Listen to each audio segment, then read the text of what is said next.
Hello, everyone, and welcome to today's Boyden ESG interview. Today, we'll be taking a look at the current state of play in Europe as pertaining to ESG. My name is Tapani Hänninen. I'm a partner with Boyden Interim based in Munich, Germany. And as a professional executive search firm, both we as Boyden and our clients on the interim side, as well as the executive search side, we're confronted with ESG-related issues on a almost daily basis in the meantime. So, interesting topic for us. Today, we have the opportunity to hear from my guest, from Eckart von Malsen. Eckart is a German citizen. He's a double qualified lawyer. He's based in Paris, has worked for the UN in law firms, in public affairs, and most recently, he was part of the ESG team of a European multinational. So I think that these experiences that he brings them along make him a true expert with a wealth of knowledge in sustainability and ESG issues. So Eckart, welcome to the show. Thank you, Tapani, for having me.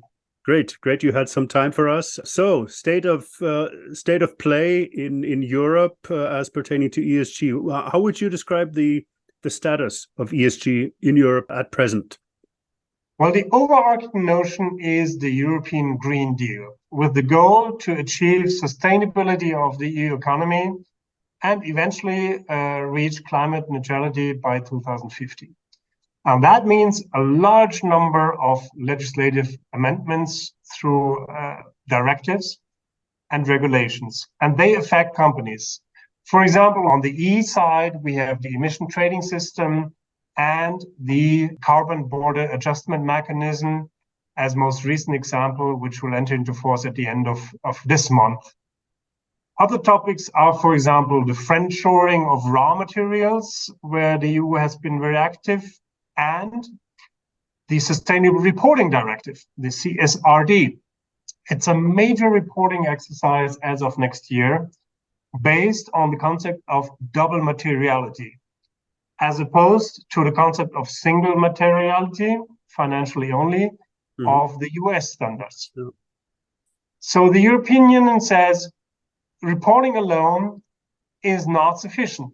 And therefore, we need mandatory environmental and human rights due diligence, which brings us from the E into the S. Okay. And then I would assume that also brings us into the whole sphere of legislative developments. Would you mind commenting on how you see the recent developments on the S side? Absolutely. So let me go back a little bit on 40 years of history of soft law, which is now turning into hard law, and which is a very interesting moment. Since the 1970s in the OECD, we discuss the guidelines on multinational enterprises. Mm-hmm. They have been updated just earlier this year. Since 2011, we have the UN Guiding Principles on Business and Human Rights. And now we are even discussing a binding UN treaty on business human rights, actually this week in Geneva. Okay. And parallel to this, we have hard legislation in Europe. France was the first country to start with the Loi devoir de vigilance in 2017. In Netherlands, we have legislation, and Germany came up with the supply chain law earlier this year, the Lieferkettengesetz. Mm-hmm. Now, these laws oblige companies to have due diligence obligations to comply with environmental and human rights standards in their supply chain. They have to have a duty of care plan, which is published, and potentially they are exposed to fines if the authorities find wronggoings.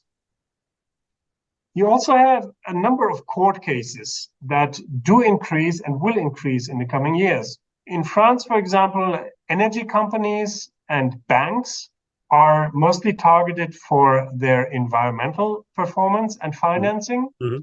And in Germany, for example, most recently, the car producers have been subject to complaints because they use a common subcontractor in the Xinjiang region, slave labor topic. So the European Union says we need to create a level playing field on this legislation for all companies that operate in Europe.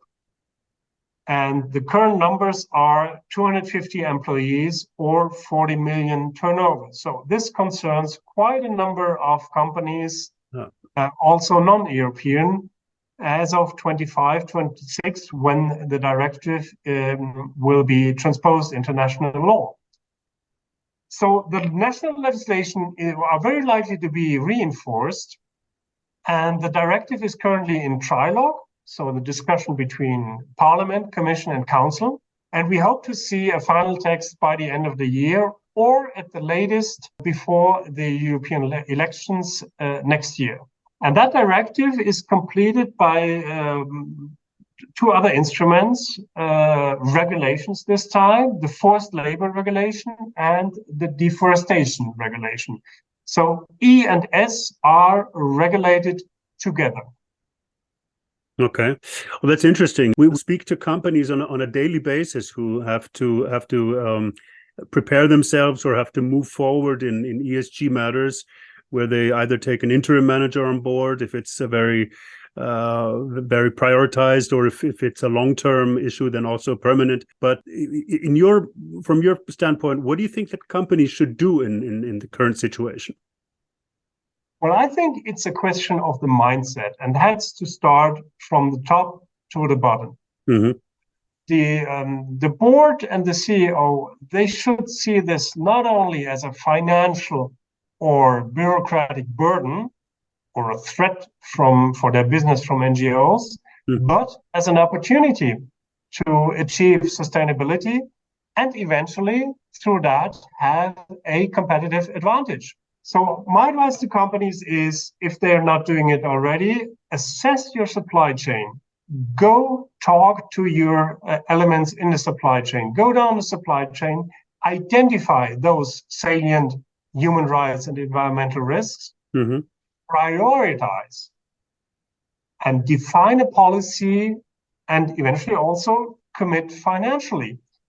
For example, a company who sees wages as an important issue, when they say we want to have a living wage for our supply chain employees, that costs money, that eventually finds its way in the final product. To conclude, I would say as a message to companies, and that's valid for both multinationals and SMEs, don't do the cut and run thing. Don't squeeze out those suppliers from your chain where you see harmful operations or risks, but rather adhere to the concept of stay and fix, and it will pay. Okay.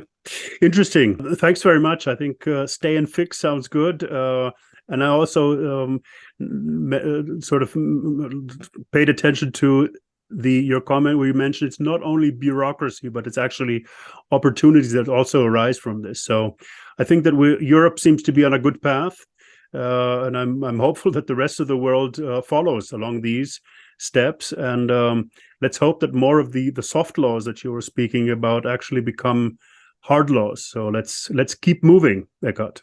Yes, absolutely. Let's keep our fingers crossed. Super. Thanks very much again for your time, and speak to you very soon. My pleasure. Thanks for having me. Take care. Thank you.